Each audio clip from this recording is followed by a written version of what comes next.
Can 1776 be identified as a turning point for the entire Western world? Well, Andrew Wilson certainly thinks so, and that's his argument in his new book, Remaking the World. Let me tell you what I thought about it. Welcome to Books and Big Ideas, what I'm reading, what I'm thinking about, with Joel Wentz. Okay, I just finished my copy of Remaking the World, How 1776 Created the Post-Christian West by Andrew Wilson. This is a new release from Crossway, and I want to say thanks to Crossway for sending me a review copy of this. This is my honest take on the book. So let me take you through my typical format. My format of the main idea of the book, the research behind the argument, the readability, the style of the book, and then my reaction in general to kind of what's going on here. So let's dive in. So the main idea of Remaking the World is this is an historical argument, but this book fits into almost a subcategory of history, which is a type of historical argumentation that I like a lot. I'm predisposed to enjoy these types of arguments, which is to say it's a large scope argument. It's an argument about kind of major cultural shifts, major historical epoch, and historical changes. It's really an argument about why is the West meaning, America, Canada, the UK, and then kind of New Zealand and Australia kind of fit underneath that, culturally speaking at least.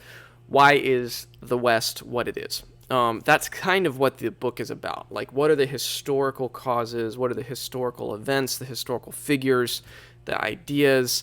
What all have contributed to make the West what it is as we know it and experience it today. It's a big argument, but it's not a long book, so it's a big argument that is really trying to synthesize a lot of historical data and historical evidence into kind of a single coherent case. So that's kind of almost, there's this whole subcategory of historical academic work that I think fits underneath that, like a lot of arguments about why is the West what it is. And he cites and pulls on a lot of those other pre-existing arguments. So this book is, and the bibliography of this book are a good representative of that type of subcategory of historical argumentation in general. And I love those kinds of arguments, or at least I'm fascinated by them. I don't always find them convincing or plausible, but I'm fascinated by them, and I love reading that level of ambition in historical arguments. So that's the main idea. The main idea of the book is kind of an argument for why the West is what it is. But one more thing I want to say about the main idea is that's very, very broad. More specifically, what Andrew Wilson is bringing to this book, because this book does set itself apart from a lot of those other books in this category in a few ways. And one particular way he does it is he builds on the WEIRD acronym, which was coined by Joseph Henrich, whose book, The Weirdest People in the World, I've actually also reviewed on this channel several years ago when it came out, a book I really appreciated too. He builds on it. I don't know if he's the one who added these two letters specifically or not. It wasn't clear to me in the book if he's the one who added ER, but he uses the acronym WEIRDer. So he builds on Joseph Henrich, and he cites Joseph Henrich in the WEIRD being Western, industrialized, educated, rich, and democratic. That's weird. As a way to kind of anthropologically, sociologically capture the ideas that make the West unique. He adds ex-Christian, another E, and then he adds romantic, which is an R. And so he calls us weirder as Westerners. And his book primarily is trying to extrapolate that acronym and trace its historical roots through, notably, specifically, the year 1776. I'm going to say a little bit more about this in my reaction, but the year 1776, it's a little bit of a, like, you can tell it's a little bit of almost whatever the book equivalent of clickbait is. It's almost like a really intriguing, provocative subtitle. The book ranges way beyond 1776. It's not really just about 1776. I mean, that year does come up a lot in some surprising ways in his argument, but it's not just a recounting of what happened in the year 1776. So that subtitle's a little bit of a clickbaity, potentially misleading thing. Be that as it may, whatever. It is interesting how that year shows up specifically in so many profound ways, but the book is way, way, way, way, way bigger in scope than just being about 1776. So Okay, let me try. I'm talking a lot about the main idea here, but let me try to pull some of these threads together. So he's arguing, it's a historical argument about why the West has taken the shape it is through the lens of this weirder acronym that he chases. In each letter has its own chapter that he chases through historical events and historical writings and historical people, figures that all relate to each of those letters. And the sum total of it is a case for kind of how we got to where we are as the West. Whew, that is what Remaking the World is all about. Okay, let me try to move through some of these other points because that was a bit longer than I intended. Okay, the research behind this is, so I was not familiar with Andrew Wilson before reading this book, and so I didn't know what to expect. But he is a serious historical scholar. He has read a lot, and he also not only has read a lot of secondary sources, he pulls a lot on, I mentioned Joseph Henrich, he also pulls a good bit on Jared Diamond, if you're familiar with Guns, Germs, and Steel, another book that I love that fits in kind of this subcategory of historical writing. He pulls on those two thinkers in some key ways, but man, he has read a ton of other people who have made arguments about why the West is what it is. And he cites them prolifically throughout the whole book. But one other thing I want to say about the research is that I was pretty impressed at his fluency in primary writings from the late 1700s, especially. So he cites a lot of figures, not just in the American Revolution, but in the French Revolution and all that, the whole surrounding century leading up to that, and after it, a lot of the Romantic writers, a lot of the Enlightenment writers, the philosophers, so to speak. He is really, really conversant in a lot of the primary writings from a lot of those figures, and in a way that I would say enriches the credibility of the argument that he's bringing because of the laser focus he has on that era around 1776. So this is not just a regurgitated secondary source material kind of argument. It really, really does get into, the American revolutionary figures are easily recognizable people like Hamilton and Madison and Jefferson and so on and so forth, and Adams. But he knows their arguments and their kind of philosophical predispositions, but he knows a lot about Immanuel Kant, for example. So there's a lot of people outside. It's not just not at all an American Revolutionary War focused book whatsoever. There's a lot going on in the research, and it's very, very impressive. Okay, the readability of this book is great. I really like this book, as you can probably tell. The readability is great. I found this just to be so fun to read. The style is very good. He has a lot of witty humor. Some barbs get kind of thrown in there throughout the book. The research is impressive in its breadth, and the ways that he pits kind of ideas, juxtaposes ideas next to each other to demonstrate the significant different threads that existed in the Enlightenment, for example, or in the kind of growth of skepticism and doubt as it relates to Christianity.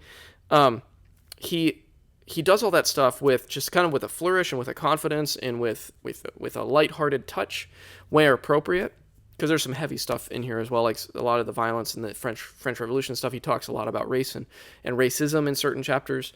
But the readability is just fun to read throughout. That's probably one of my biggest takeaways from this book. I'll say more about that in my reaction, but it's so fun to read a lot because of the style. And it's not weighted down or burdened by the heavy research and the academic. Doesn't even really have that much of an academic tone to it, to be honest, in a good way. So highly readable, really just enjoyable book front to back. Okay, now finally my reaction to this book. I loved this book. For a few reasons. I love Guns, Germs, and Steel. I like Jared Diamond's work a lot. I know it has its detractors and those who push back against it, but I find it very compelling and very, very persuasive in a lot of broad strokes. I know he gets accused of geographic determinism, and if you're the kind of person who finds Jared Diamond's case unconvincing, you're probably not really going to like this argument very much because it really builds on Jared Diamond and doesn't fundamentally question Jared Diamond's arguments. In fact, it just builds on them and kind of takes them to be generally persuasive. Same deal with a lot of Joseph Henrich's work on the weird acronym.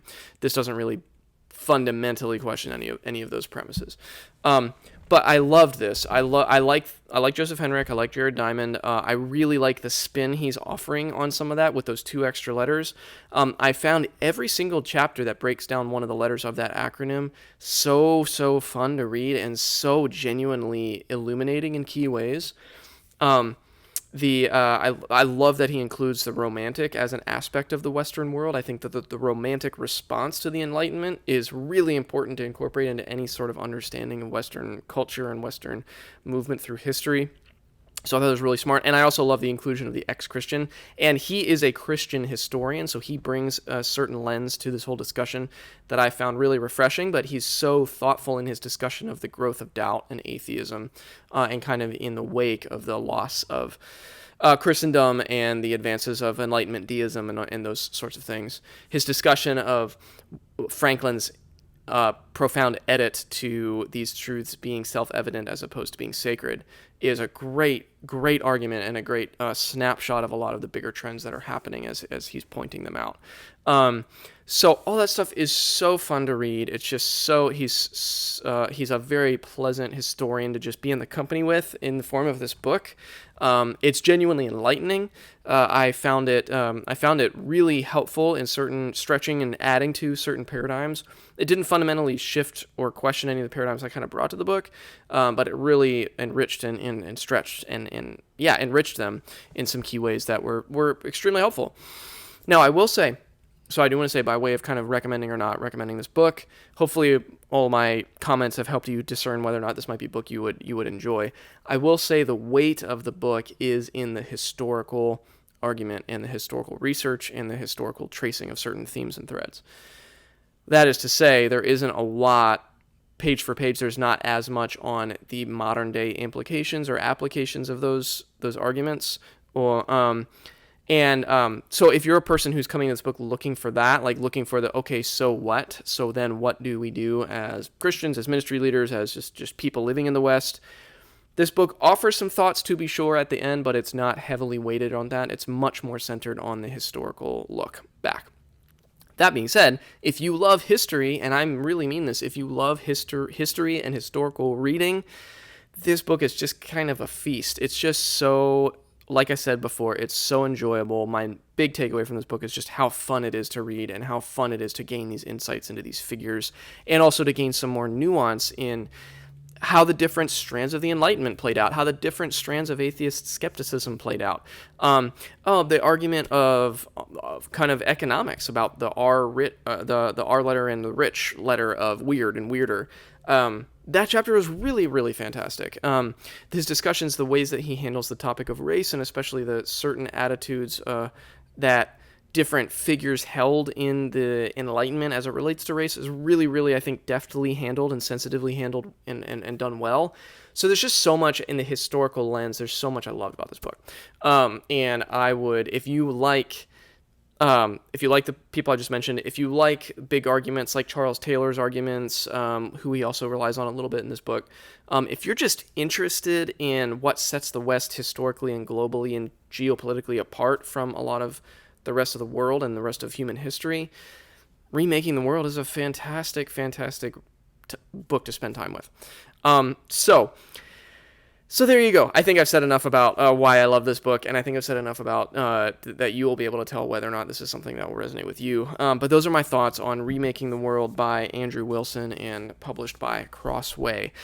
So if you read this book or read others like it and have similar thoughts, I'd love to hear what those are. But as always, thank you for taking some time to watch.